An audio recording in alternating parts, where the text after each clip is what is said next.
What we have is an experiment taking a look at trying to determine the empirical formula of a compound. And what we're going to be doing is taking a look at zinc and hydrochloric acid in a single replacement reaction. Now we know just in theory it should be zinc chloride, and you just take a look at charges and see what they are. But we know that the reality of chemistry is there's multiple oxidation states. The other product would be hydrogen gas, and we're just going to watch as that goes. And so we're really concentrating on the amount of zinc chloride being produced in this compound and using that to determine the empirical formula of that compound. So I started the experiment by massing out an evaporating dish to be at 40.89, and I did that because the zinc chloride will stick to that and it won't tumble out, and we can't determine it independently. So we have to subtract the evaporating dish from the new mass of the zinc and chlorine residue. We're going to be starting with 2.34 grams of zinc, and I allowed that to actually react a little bit, and then I'm heating it up to drive off the extra water, because it's not pure hydrochloric acid, it is a solution of it with some water in there. So we're driving that off right now. I wanted to show you real quickly what that reaction looked like before I put it on the hot plate, however. So I took my my zinc in there, and like I said, the data showed I had 2.34, and I added 15 milliliters of hydrochloric acid. And so I get all the fun bubbles with it right now as it's reacting. And the vapor that you're seeing, or the gas giving off that you're seeing, is the hydrogen gas. So it reacts pretty violently at first, and then it just kind of slows down a little bit. So now what I'm doing is, I moved it over to a hot plate. And so this is now just burning off the extra water that's on there, and so you're seeing the bubbles that were originally pretty violent and everything now have really settled down, and it's becoming almost sticky in appearance.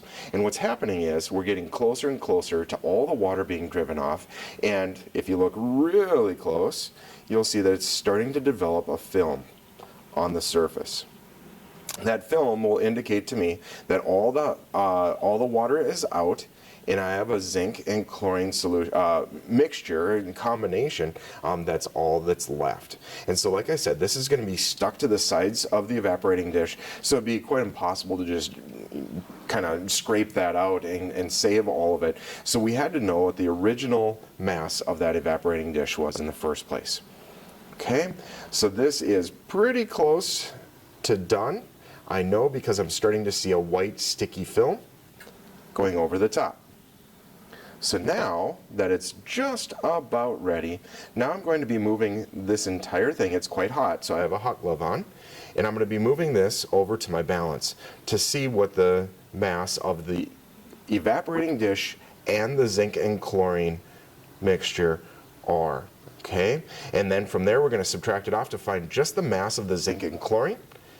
And then if you look to your lab sheet, you're going to be calculating some things out.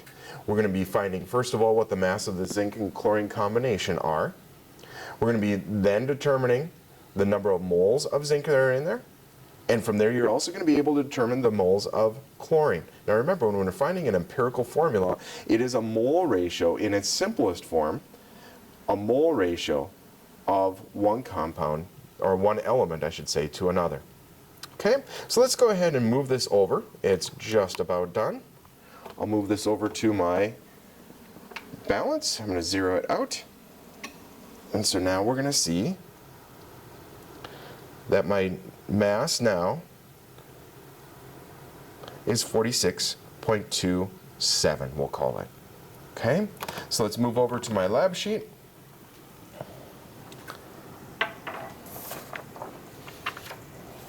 And we found that this was 46.27. Okay? So the question is, how much of the actual compound is in there? Okay? So that's going to be the step 4 as we're looking at this. Let me zoom in real quick. We're at this step where we're trying to find the mass of just that zinc and chlorine residue. 46.27 minus your original 40.89, because that's the mass of your evaporating dish. So in that evaporating dish is 5.38 grams of your compound. Okay? Now, law of conservation of mass says you never lose matter, it just transforms into other things and they combine. So I know I started with 2.37 grams of zinc. 2.37 grams, or I'm sorry, 2.34 grams of zinc. Now remember, when we're converting from grams of something into moles, 1 mole of a substance is its formula mass. So I want you to fill that out. But also look at number 2.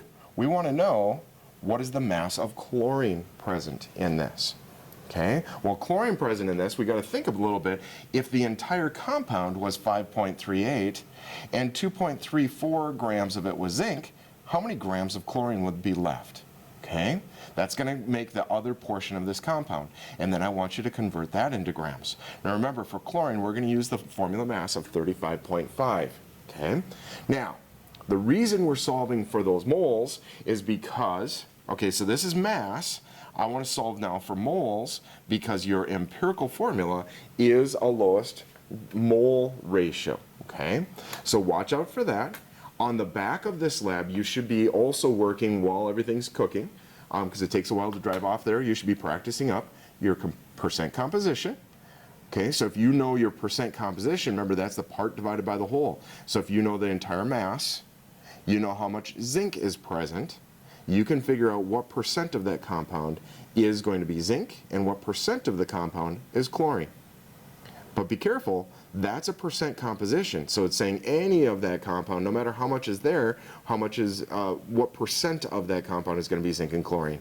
But when you do the last step, which is the point of the lab, the empirical formula, we're going to be dividing by the lowest number of moles. So you take your moles of one and divided by the moles of the other to find your lowest ratio. Now, this is not saying this is the actual identity. We just know that in its simplest form, that's what an empirical formula is.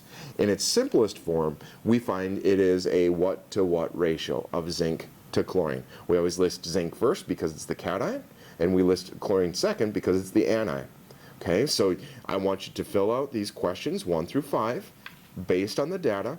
And while the lab is going, this is the piece where we're practicing percent compositions and some other mole conversions along the way. So you'll notice that this whole chapter is all about empirical formulas, but it's tied into the mole concept and conversions along the way.